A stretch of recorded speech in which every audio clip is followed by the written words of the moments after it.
The thought now of me not have done Wallpaint and decided not to do it because of what I feel people might say or do, it literally makes me feel sick. Should we go? Yeah. Okay, so for me, to understand the reason I founded Wallpaint and why I started it, we need to go all the way back to when I was in my middle school. So I was 12 years old in my secondary or middle school. I would say I was fairly popular. I was captain of the football team, played all the sport, really enjoyed school. And then getting to 12, out of nowhere, I was on the playground and I can remember it vividly. And there was 3 boys, they just turned around to me and they started flapping their ears at me. Back then when I was 12, they were literally right angles to my head. So before that moment, I'd never really thought about my appearance or my ears or anything, nothing really bothered me. And then in a split second, that's all I thought about. And that evolved very, very quickly to becoming an obsession. Within a few months, my mum contacted the NHS and went and I had my ears pinned back. I thought that would fix the problem, but it didn't really fix the issue for me. Got to about 15 and, you know, about going out and stuff like that. And I started getting spots, just a few spots here and there, but it had a massive impact on me. And I used to really worry about it.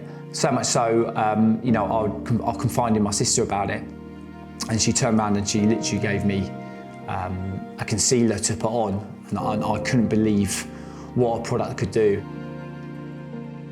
So it got to about 18, 19, you know, it would take me hours to get ready, hours, and I'd really struggle. And I didn't really know why that was. I thought this was just the way I was. But then got to about 19 and, you know, I confided in my mum actually about my ears and how much it was affecting me. And she knew anyway, right? She knew that I was going through this, but for her it was very difficult to talk to me about it. I wanted to get my ears pinned back again. But look, we had to pay for that. And my mum was on her own at the time. You know, she wasn't well off or rich or anything like that. But my mum used her life savings to do it. It was £2,500 for the operation. But then it moved on to the obsession about getting ready was about my hair, about my clothes, the feeling of getting ready, looking in the mirror, and it is a very bizarre feeling where I don't think I look right until I could move one hair and all of a sudden I feel perfect. And then I met my fiance, who I'm still with today, called Kirsty, and we started seeing each other. And within a few months, she actually turned around to me and said that you've got something called body dysmorphia, and I literally hadn't got a clue what she was talking about. I went away researching, and I literally ticked every single box for what it was. So it got worse and worse and worse, all up to about 28. You know, drink and drugs were involved, going out a lot, sort of masking it. I actually got to the point where I thought I was losing my hair, and if you can see, I'm very fortunate. I'm not losing my hair. You know, my hairline wasn't straight, and for me, that was my next obsession. I used to punch rearview mirrors off of cars because I'll just be looking at myself in a rearview mirror. Doesn't matter how, if I've been driving for an hour, I wouldn't even remember driving. It got so much to an obsession that I actually went and got a hair transplant. And when I went and saw the surgeon about getting a hair transplant, he actually turned around and said, "Why are you here?" Throughout this whole period, I was always thinking about a men's makeup brand and how makeup would really, really help me. And I knew there'd be so many guys out there in the same position as me who possibly wouldn't want to use makeup or buy it or get the benefits from it that I have. There was one moment on a golf course where I decided to go ahead and do it. So I was with my best mate, Obi. You know, I'd always been quite entrepreneurial, thought of different business ideas, and I'd always gone back to about creating my own men's makeup brand. I talked to him about it quite regularly.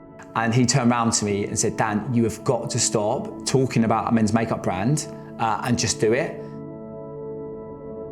So the name Wallpaint, for me, I'd always known it was going to be that name because I heard it years ago on a program and a woman used it for slang for makeup. And for me, the name Wallpaint, or using that slang as she did, it just encompassed the whole reason that I use makeup.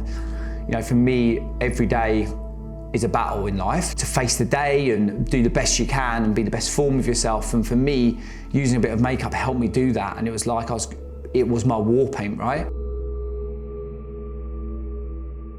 So first of all, it was about trying to create a brand.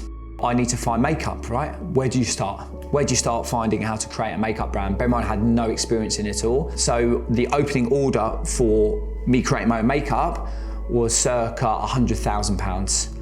I didn't have that money. To raise this capital, I had to remortgage my house. You know, I sold my cards, I sold my watches. I did everything I can. I scraped together all of the money I had.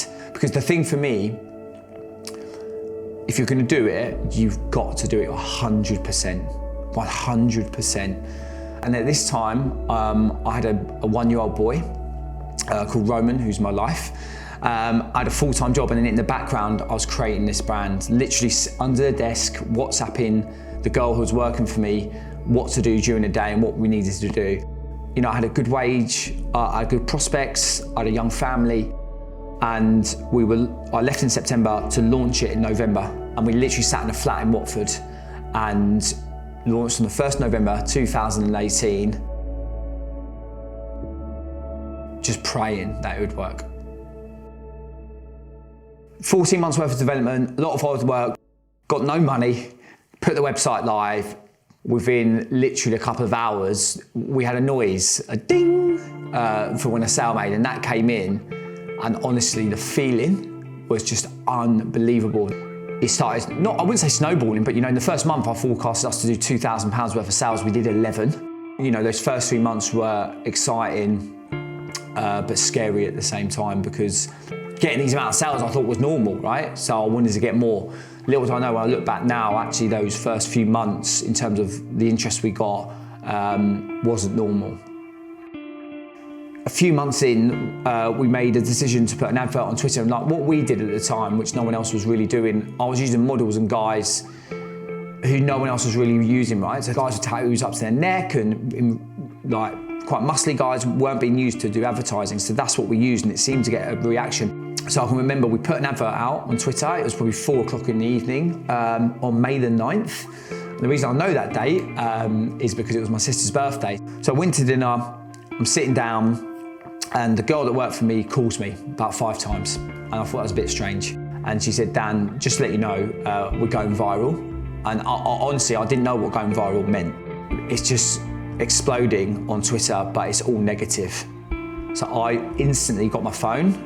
Then I looked at the Twitter post. The Twitter post, I think the first time I looked at it, had about 100,000 views. Bear in mind that we put it on at 4 o'clock. This was like 7 o'clock in the evening. But the comments were just absolutely horrendous. It was, this is a joke. Men should just wear women's makeup. What does this brand think it's doing? So my instant reaction was like, take it down, take it down. So I remember going back into dinner with my sister and my family. You know, all this hard graft that I'd done for so long, I thought it was over. I can remember then looking back at my phone each time and, you know, gone from 100,000, literally half an hour later, 250,000 views, 500,000, 1 million. Then all of a sudden we started getting emails, and it was all press. Daily Mail, Yahoo News, asking for interviews. For that whole night, I didn't sleep, and I was just checking the comments, I was checking it going viral. It went from 1 million to 2 to 3 to 4 million. I literally thought the brand had died. But funny enough, what we were getting, with the front end, we were getting real hate.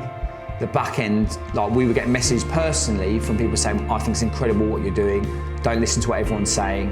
And at that point, right, this brand had been born out of my own wish or desire or insecurities or personal experience about using makeup. And when I read the comments, it was all about people just thinking we're trying to make money, or they didn't, you know, they were lambasting the brand, but not my story. But what actually was happening was a week later, from when going viral, I was actually filming Dragon's Den by chance, right? So I made the conscious decision then that was, I'll be honest, a platform for me to tell my story. Everything hinged on how that was going to be perceived, because we had all this negativity here, and then going on something as widespread as Dragon's Den. If that had gone wrong or poorly, I don't think I'd be sat here today.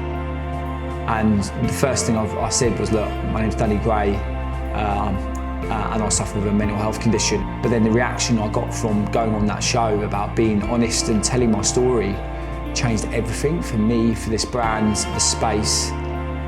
I still get imposter syndrome every day, and what I mean by that, I still doubt myself every single day. I doubt the brand. But I've learned to manage that because that's normal. I've had my ears pinned back twice, I've had a hair transplant, I've been using makeup for many years. And where it definitely did help, it didn't fix it for me. Every single time I thought I'd cracked it, plugged the gap, another one would appear. And then eventually I realised that I needed to get my mind right. And that's through talking to friends, family, having therapy. You know, some stuff people don't talk about sometimes, but what I do look forward to is going to bed every night and waking up in the morning to go to work. And that feeling, I promised you, is the best feeling in the world. And if you're going to take anything from this, if you've got an idea, you've got a concept, not even about business, if you want to do something, give it a go and just trust in yourself, because the thought now of me not have done Wallpaint and decided not to do it because of what I feel people might say or do, it literally makes me feel sick. And I promised you, the biggest thing and fear in my life is regret. So just give it a go, because you never know.